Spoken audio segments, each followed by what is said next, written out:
All right, I think first of all, I'd like to start. I'd be remiss if I didn't, let everybody know our thoughts and prayers are obviously with Bill Little, his family. The impact that he's had here at the University of Texas, Longhorn athletics on a lot of fronts won't be forgotten. And I know there hasn't been a service date yet set, but I know John will get to you guys when that is. So on that front, just so we cover that.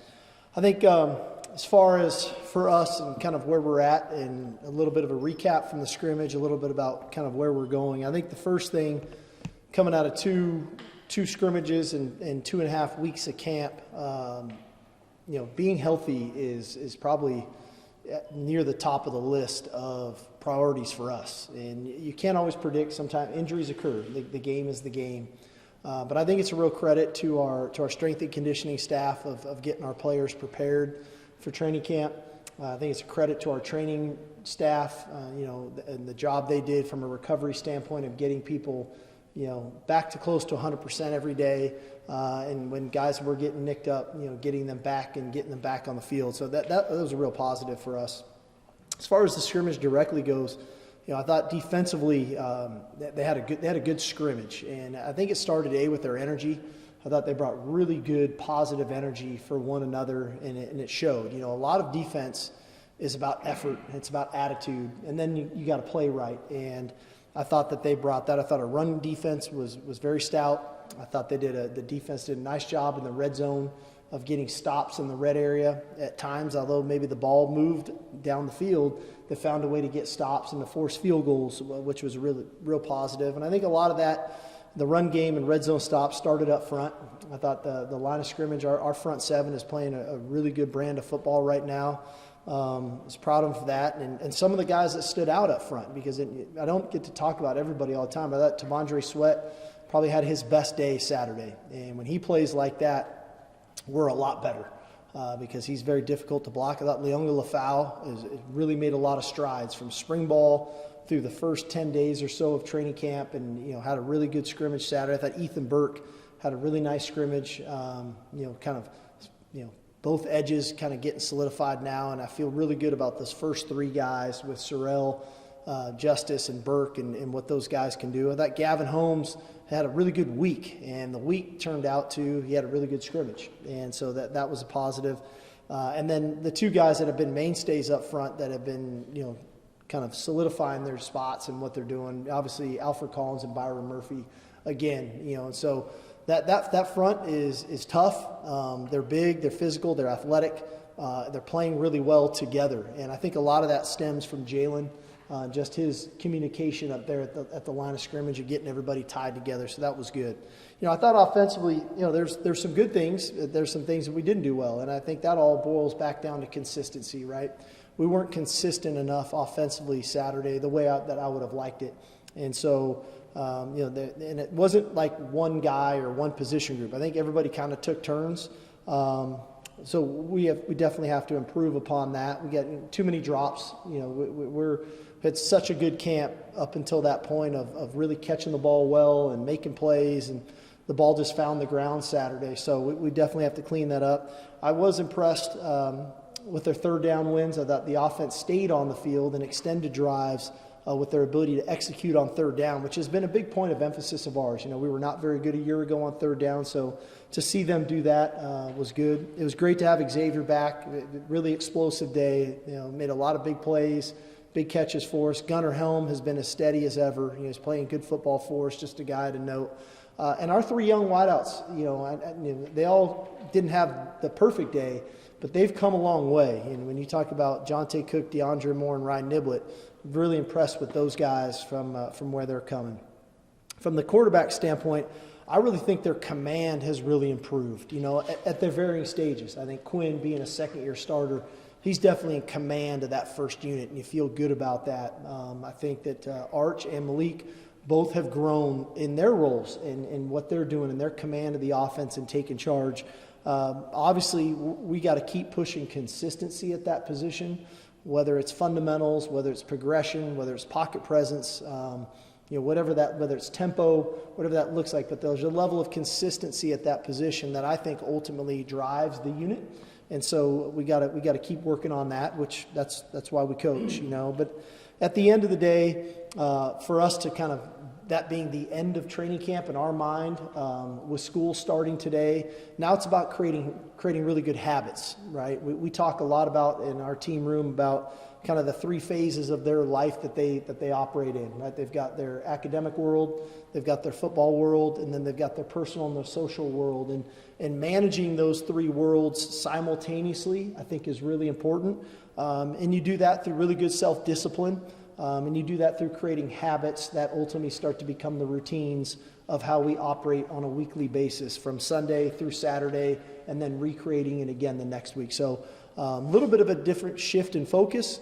I will say for us, big picture wise, this week is really about details, right? We've got a lot of stuff in all three phases, and now we got to really start to tighten the screws on the details of how we want to operate. And so this will be a big week for that. And then obviously getting into Saturday, having the mock game where they can really get a feel and a sense of the routine from a pregame standpoint, and then we'll probably have about 50 or so situations that we'll work on Saturday, various things that come up in game that you got to be ready for from the sidelines, substitutions and different things. So a lot still to be done, a lot of work still to be done on that front. You mentioned kind of preseason all over to a degree. 12 days till regular season. Timing-wise, when do you guys want to solidify all the starting spots? By Saturday, because to be fair to them, they need to know who's the first unit, who's the second unit, who's the backup in all three phases, so that if a guy goes down, if a guy's shoe comes off, if a guy's helmet pops off, that next guy needs to know, who's going in. And so to be fair to them, we need to continue to compete. We need to continue to find the right combination of people. And the second part is, 12 days from now, we're playing at 2:30.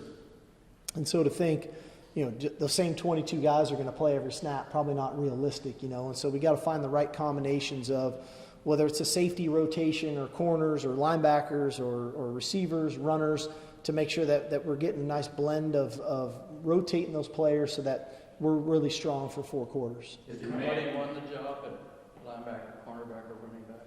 I'm not ready to do that yet for those guys. I feel, like I said, I felt very comfortable.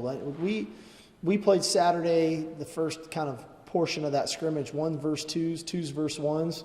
It's kind of hard to tell the difference. Sometimes, those guys are such a good rotation right now. I think that we've got a great rotation at safety. I think we got a really good rotation at corner going, really at the linebacker spot as well, and on the D-line. I think receiver-wise, there's probably a little bit of a gap between those first 3 wideouts and the other guys, and that's understandable. Those guys have played a lot of football. But again, different position groups are different to where I got to see what this looks like for a few more days before we really nail it down. You mentioned the confidence in the command that Quinn has had in the offense. How much does that help the offensive unit as a whole, the players just kind of gain confidence? Yeah, I think it's calming, right? There's much less anxiousness or anxiety amongst not just Quinn, but I think everybody, right? I mean, the quarterback permeates his feeling, right? And so when the quarterback permeates belief and confidence, I think that instills that not only in the other offensive players, but really the entire organization, right? I mean, that's why the position is what it is. And so I think Quinn definitely has a lot of confidence right now. He feels very comfortable with what we're doing. He's executing at a high level, but there's little things that we keep working with him on, and I think he appreciates that. I think he appreciates being coached because we're, ultimately, like every player, we're trying to make him the best that we can. Can you size up what each guy at weak side linebacker, David Benda, Mo Blackwell, Anthony Hill, what those guys are doing, how they're standing out? Yeah, David, he's very intentional with his approach to what he does. He's had a really good offseason. Winter, spring ball, summer. He's such an intense human that everything he does is full speed. He goes, and sometimes we almost want him to tempo it a little bit, right? But so that he definitely brings that level of intensity and energy to the game. Mo, obviously a very versatile guy, and the fact that with a safety background, he has the ability to cover. He has the ability. I think he's a good blitzer. He's a violent player. When he goes, and he's violent at the point of contact. So definitely positives there. I think from Anthony's perspective, what he doesn't know, he kind of makes up for with instincts. He definitely has good instincts for the game. He might not be right, but gets his hand on a ball. It might not be the exact rush we're trying to get, but he finds his way to get to the quarterback. And so his instincts kick in. So everybody's got strengths. Everybody's got things that we're going to continue to work on. But I envision, at some way, shape, or form, all those guys will be on the field for us. How would you grade how your team has tackled through 2 scrimmages in the first couple of weeks, and who are some of the better tacklers? Yeah, I've been impressed with the tackling. Sometimes you even think about the younger guys you'd be a little concerned with just because the speed of it and the size of it. But like Manny Muhammad's had 2 good scrimmages from a tackling perspective, which when we recruited him, I don't know if we thought that was going to be one of his strengths. He knew we were getting a long cover corner who did that. Leon Lafau had a great, tackle force fumble Saturday. So the young guys there too. But I do think Jalen Catalon, I want to give him some credit because I think he's brought an attitude about him, a physicality about him, and an intensity about him to go along with kind of what Bug brings that I think has set a tone of, we want to be a knockback tackling defense. We want to populate the football. We want to get the ball off of people and create more turnovers.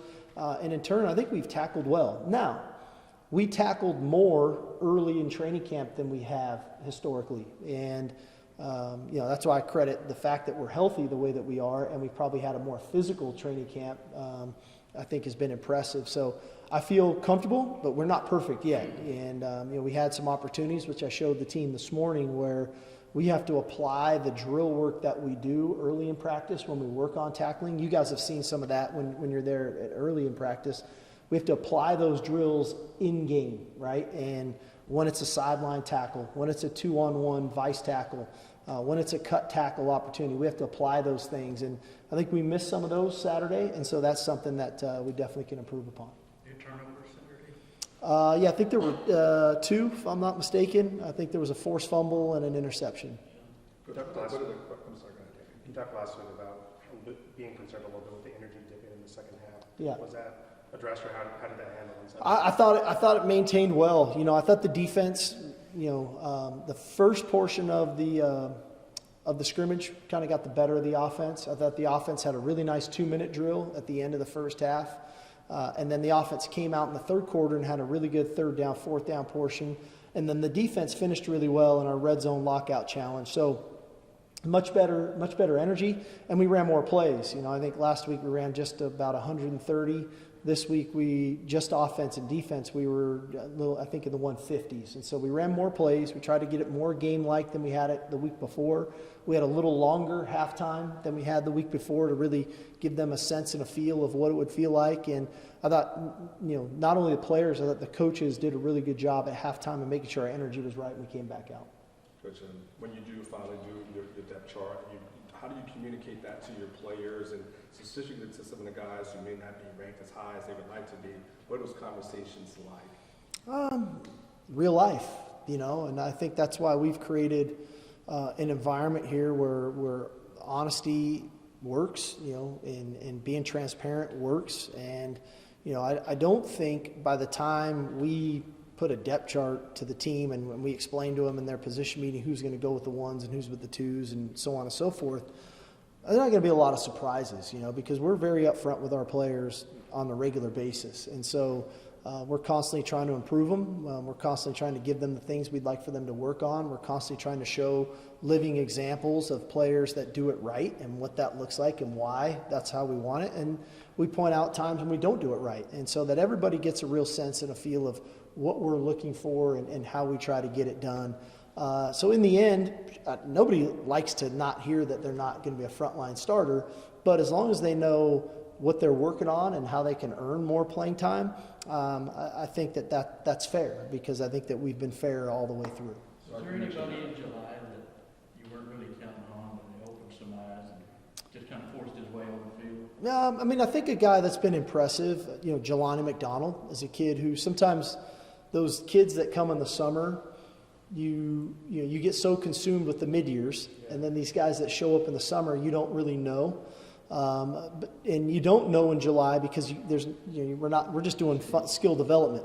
He's a physical player, and he's got a high football IQ. So he's a guy that definitely kind of stands out to me, right off the bat. And I think Ryan Niblett's another guy. Just two guys that came in the summer to me that, as I'm watching them now, these guys are going to be good players for us. Is it going to be week one? I don't know yet. But I've been just pleased with the work that they've put in. Sark, you mentioned the rotations. How much more comfortable are you as a head coach when you can rotate out of talent rather than out of necessity? And how much easier is that for you to go into a season knowing you have that depth? Yeah, I mean it is. That's the whole key to this whole thing is that you can rotate players. You can, if a player gets injured, the guy that goes in to replace him is more than qualified to do the job, and that his teammates can count on him that he's going to do it right. But I think it goes beyond talent. I think there has to be a mindset too. I think that's dangerous when you just rely on talent to bail you out. And I think that's something this team is really starting to embody. There's a work ethic about them. There's a style of play about them. There's a level of intensity about them that make our practices very competitive and tough and hard. And in turn, when you don't operate that way, it shows pretty dramatically. And the players will be quick to let you know. And I appreciate that because they want to be great. They want to have a great football team.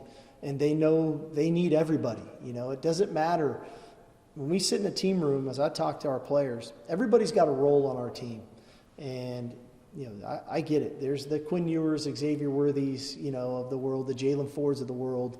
But on that same note, there's that other guy who is getting him ready to play every week on Monday, Tuesday, Wednesday, Thursday, and how valuable he is to give the really good look to push them to be the best that they can be day in and day out. And I do think our team has a great deal of respect for one another that way, that everybody has a role on our team that's going to contribute to our success.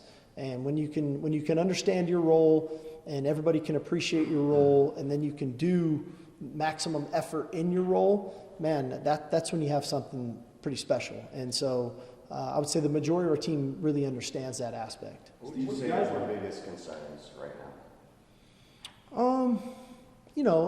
As always, as you build towards the first game, penalties are always the concern. You get into a game, and those are things that you can stub your toe, right? And it's the pre and post snap penalties that are concerning, right? The self-inflicted wounds, as I like to call them, right? The false starts, the jump off sides, the illegal procedures. The late hits, you're overly aggressive, right? And those are some of the things early in the season that can get you. Naturally, there's some position groups where, I don't want to say I'm worried because we're talented, but at some point by the end of this week, I've got to make that call, right? And that's part of being the coach, of saying, okay, who's going to be the first guy or first guys that jog out there, and then how are we going to rotate these people to maximize the depth that we do have on our team. Steve, at receiver with guys like AD and Isaiah who can take the top off the defense, does that allow more shallow and intermediate opportunities for a guy like X, similarly to how he did as a freshman? Yeah, no, I think that one thing that we're seeing is, to your point, AD, Isaiah, Jonte, these guys are really good deep ball players. They have the ability to track the ball and go make contested catches. And when it's one-on-one, that's an advantage for those guys. And so now all of a sudden when you got to pull a safety out of the top to go do that, that creates opportunities for Xavier to not always have to do that to create explosive plays. A lot of times he can do this. And when he can catch and run and get out the back door, like I think about his freshman year, he catches an in cut against Texas Tech. And he makes one guy miss a tackle, and then he can go score from a distance. And so it still ends up being a 60-something yard touchdown pass, but we only had to throw the ball 15 or so yards. And so that's helpful. But it also does, it helped him. He caught two deep balls Saturday because, again, all the attention can't just be on him, and you have to worry about other people on the field now. And so when he does get those one-on-ones, I think that rapport with he and Quinn is important, and it was really nice to see Saturday that we're able to hit a couple, balls down the field to him, to where we can take advantage of that as well. What does Ethan Burke do best, and how much have you seen him work? Blue collar, man. He's a blue collar guy. I think he has great length. He's got length, but at the end of the day, the guy's a mechanic, man. He goes to work. He rolls his sleeves up. He doesn't mind getting grimy.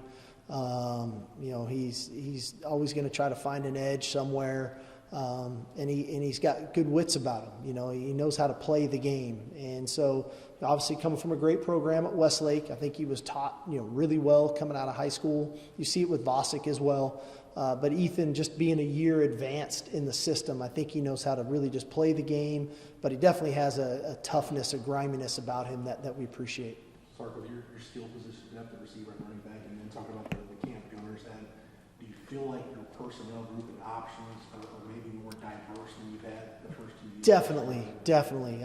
We are very comfortable right now changing personnel groupings and having a lot of confidence in the guys that are on the field. The fact that we can go from 12 to 11 to 20 to 21, 10 for that matter. We can go to some big packages, using an extra lineman and different things. So that's part of our makeup. Historically, that's who we've been, and I feel like that. I've said this a lot. The more things we can do really well, the tougher we should be to defend. And so our job as coaches is how do we build this menu out to where you're getting ready to game plan against us. Okay, you're not really sure what you might get the emphasis on this week, and so you have to practice all those things too. And if we feel like there could be a weak link somewhere, then we can attack you out of a different personnel or formation, so on and so forth. And so to have that versatility right now is really encouraging. And like I said, I'm not talking about JT, but that combination, those two guys have been really good.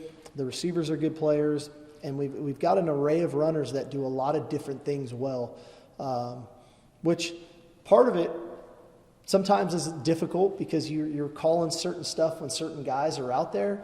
But it kind of brings me a little bit back to being in the NFL, where you've got really specific guys that you're trying to highlight in a certain way, and they know what their strengths are and what we're going to ask them to do, and they do it with real conviction because they're confident in what they're doing. Who's your best wide receiver blocker?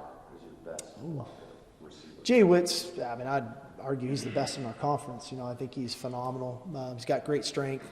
He's got a really high football IQ. He kind of understands where the ball's going to end up, and so he does a good job of gaining leverage on defenders. And he's savvy. I think good blockers are savvy, right? They know when to engage. They know when to get their hands and when to get a little bit of a tug, but not make it look like a hold. So he's probably the best one. Coach, got time for two last ones? Piggybacking up what Jeff Brad just asked, because of the talent and the depth that you have, does that give you more options on special teams? I know you want to play your best guys, but does it give you an opportunity to put some young guys on there as well? It does. And I think that's, where Coach Banks does a great job of, a lot of times early on in camp, as we go, we're learning the players, and, Jalen Ford, we know, is a really good guy on kickoff coverage, like Demo and those guys were a year ago. But sometimes you put a guy behind him that, man, this guy's going to be a player. So he can learn from that, and all of a sudden Jalen can come off, and that next guy stepping in can be that type of player. And so sometimes you try to back those guys up, your frontline starter guys, with guys that are gonna grow into that role. Have you had a chance to chat with Demo? You just brought his name up. I know both y'all are busy, but yeah, I did. I reached out to him yesterday, and he responded right back. It's a real bummer. I hate it for him. It was odd. I actually talked to Dan Quinn earlier in the week, and he was raving about him, of how well he was doing, and he was. We all were seeing it. But I think Demo's actually in really good spirits. I talked to him yesterday before his MRI, and he reached back out afterwards. And so he's in good spirits. He's in good hands, and he'll be back. But nowadays, these surgeries and things, it's not what they were 15, 20 years ago. So he'll be back, and he'll be playing great football for him. thanks, Coach. All right, y'all. Thank you.